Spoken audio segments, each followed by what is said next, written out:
आयुर्वेद शास्त्रानुसार प्रत्येक सण आरोग्याच्या दृष्टीने अत्यंत महत्त्वपूर्ण आहे। मकर संक्रांतीला सूर्य मकर राशीत प्रवेश करतो आणि म्हटलं जातं की इथून पुढे दिवस तिळातिळाने वाढतो, म्हणून तिळाचं विशेष महत्त्व आहे। पण यामुळे तीळ खाल्ला जात नाही तर ऋतू बदलामुळे शिशिर ऋतूमध्ये थंडपणा आणि वृक्षता एकाच वेळी वातावरणात वाढलेली असते। यामुळे वाढलेल्या वातदोषाचं शमन करण्यासाठी उष्ण आणि स्निग्ध पदार्थांची गरज असते। मग यासाठी सर्वोत्तम मिश्रण म्हणजे तिळगुळ आहे। आता तिळाबद्दल जर सांगायचं झालं तर स्निग्धोष्णा मधुरस्तिक्ता कषाय कटुकास्तिलः त्वच्च केशच्च बल्यच्च वातघ्न कफ पित्तकृत।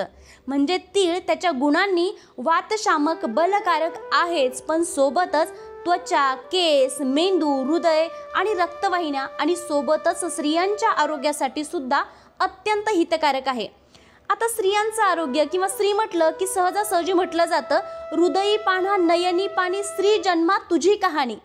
भावनिक असल्याने जिच्या डोळ्यात चटकन पाणी येत असलं तरी सुद्धा जिला पान्हा फुटतो, जी आपल्या उदरात एक नवीन जीव वाढवू शकते, जी आई होऊ शकते, ती एकेकाळी मातृसत्ताक राजवटीमध्ये राज्यकारभार सांभाळत होती।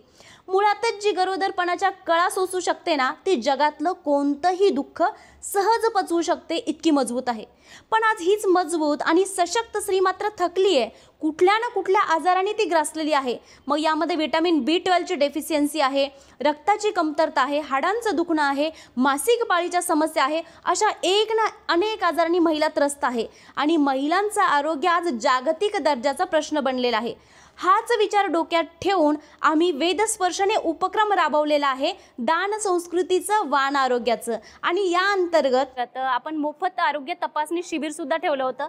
सकाळी 10 पासून तर सायंकाळी 4 पर्यंत आपण आरोग्य तपासणी शिबिर घेतलं। याच्यामध्ये महिलांची हृदयरोग तपासणी, यामध्ये ECG असेल, ट्रेडमिल टेस्ट असेल, BP असेल, त्यानंतर मधुमेहामध्ये ब्लड शुगर, रक्ताची तपासणी, हाडांची तपासणी आणि अशा जनरल सर्व तपासण्या आपण या ठिकाणी महिलांना विनामूल्य ठेवलं होतं। जवळजवळ 101 महिलांनी आज नोंदणी केली होती आणि त्या 100 महिलांची तपासणी या ठिकाणी मोफत झालेली आहे। त्यानंतर आपण लगेचच सोबतच हळदी कुंकू सुद्धा ठेवलं होतं आणि वाण म्हणून आपण दूध पापेश्वर कंपनीचं शतावरी कल्प आहे, ते शतावरी कल्प आपण त्या ठिकाणी वाण म्हणून दिलं होतं।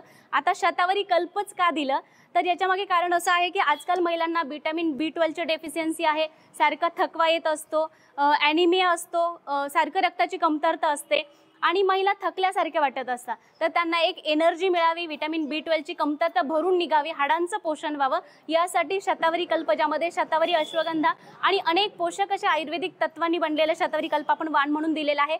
सोबतच महिलांची एक मुख्य समस्या आहे की केस गळती। महिलांचे केस एवढे गळत आहे की टक्कल होतं की काय इतकी भीती महिलांना वाटत असते। त्यासाठी आपण दूध पापेश्वर कंपनीचंच हेअर ऑइल जे काही आहे ते सुद्धा महिलांना या ठिकाणी दिलेलं आहे वाण म्हणून। आता आपण हळदी कुंकू समारंभ साजरा करत आहोत, तर याच्या अंतर्गत आम्ही एक लकी ड्रॉ कुपन सुद्धा काढलं होतं। यामध्ये जवळजवळ 1200 पैकी 600 महिलांनी कुपन भरले होते, त्यात 3 भाग्यवान विजेते आपण काढले आहेत। गायत्री घन पहिल्या विजेत्या आहे, भारती पाटील दुसऱ्या आणि वैशाली गजभारे तिसऱ्या। तर या 3ही भाग्यवान विजेत्यांना आपण येवला पैठणी जी आहे ती बक्षीस म्हणून दिलेली आहे आणि सोबतच आपण त्यांना पंचकर्म म्हणजे वेदस्पर्शतर्फे वेदस्पर्श जी काही बेसिक पंचकर्म थेरपी आहे ती सुद्धा आपण 1 दिवसाची मोफत दिलेली आहे आणि त्यासाठी लागणारी औषधी सुद्धा त्यांना विनामूल्य असणार आहे। तर वाण का दिलं जातं तर खरं तर ही मराठे ज्यावेळेस राजघराणे होते किंवा पेशवाई होती त्या काळामध्ये पुरुष युद्धासाठी बाहेर जात होते आणि मग हळदी कुंकू हे सौभाग्याचं लेणं म्हटलं जातं। आज सौंदर्याचं प्रतीक आहे। आपले जे काही षटचक्र आहे त्या चक्रापैकी एक चक्र प्रदीपित करण्यासाठी कुंकू सुद्धा आज आपल्या कपाळावर भाळावर लावलं जातं। तर ह्याच्या मागे वैशिष्ट्य असं होतं की आपल्या सौभाग्याचं रक्षण व्हावं म्हणून महिला एकमेकींना हळदी कुंकवाचं आदान प्रदान करत होत्या, पण त्यासोबतच मग काहीतरी महिला भेटताय तर वाण म्हणून काहीतरी भेटवस्तू देत होत्या, त्यामुळे एकमेकींच्या ओळखी होत होत्या। कारण आधी महिला फक्त रांदीवाडा उष्टीकाडा घरातच अडकलेल्या होत्या, या निमित्ताने त्या बाहेर पडत होत्या। आजही महिला बाहेर पडताय, एकमेकींच्या ओळखी होत आहे, एकमेकींशी बोलताय आणि त्या निमित्तानं ज्या काही गुजगोष्टी महिलांच्या होत आहे त्यामुळे त्यांचा थकवा ताण आहे तो निश्चितच कमी होतो। तर जुनी जी काही परंपरा आहे आपली तीच आपण पुढे चालवायची आहे, म्हणूनच आपल्या वेदस्पर्शाची थीम आपण ठेवली आहे दान संस्कृतीचं वाण आरोग्याचं।